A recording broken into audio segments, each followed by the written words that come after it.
பார்க்கறதுக்கு ஆட்டுக்கால் மாதிரியே இருக்கும். ஆனால் இது வந்து முடவாட்டுக்கால்னு சொல்லுவாங்க. வீட்டுக்கு பெரியவங்க பாரு மூட்டு வலி இடுப்பு வலி பார்த்தீங்கன்னா இந்த முடவாட்டுக்கால் சூப் செஞ்சு கொடுத்தீங்கன்னா சரியாயிரும். அது போக 4000க்கும் மேற்பட்ட நோய்களுக்கு வந்து இது மருந்தாக யூஸ் பண்ணுறாங்க. இந்த முடவாட்டுக்கால் பார்த்தீங்கன்னா நல்லா க்ளீன் பண்ணி கட் பண்ணி வச்சுக்கலாம். இப்போ ஒரு மிக்சர் ஜாரில் மல்லி மிளகு சீரகம் சேர்த்து பவுடர் பண்ணிக்கலாம். இது கூட வந்து 8 சின்ன வெங்காயம் 5 பல்லு பூண்டு கொஞ்சம் இஞ்சி ஒரு தக்காளி கட் பண்ண முடவாட்டுக்கால் கொஞ்சமாக தண்ணி சேர்த்து அரைச்சி வச்சுக்கலாம்.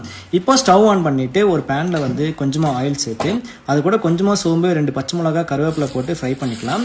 இது கூட அரைச்சி வச்சிருந்த பேஸ்ட்டையும் சேர்த்து 2 கப் அளவுக்கு தண்ணி ஊற்றி மிக்ஸ் பண்ணிக்கலாம். தேவைக்கேற்ற மாதிரி உப்பு 1/4 டீஸ்பூன் அளவுக்கு மஞ்சத்தூள் சேர்த்து ஒரு 30 நிமிஷம் போல கொதிக்கி விட்டு ஃபில்டர் பண்ணி எடுத்தீங்கன்னா ஒரு டேஸ்டியான முடவாட்டுக்கால் சூப் ரெடி. இந்த முடவாட்டுக்கால் நீங்க இருக்க பிளேஸ்ல வந்து கிடைக்கிறது கஷ்டம்னு சொன்னீங்கன்னா மை ஹார்வெஸ்ட் ஃபார்ம்ல முடவாட்டுக்கால் சூப் பவுடர் மிக்ஸ் பார்த்தீங்கன்னா நான் சொன்ன எல்லா மசாலா இருக்கிற மாதிரி நான் ஹெல்தியான மெத்தட்ல செஞ்சு கொடுத்துட்டு வராங்க.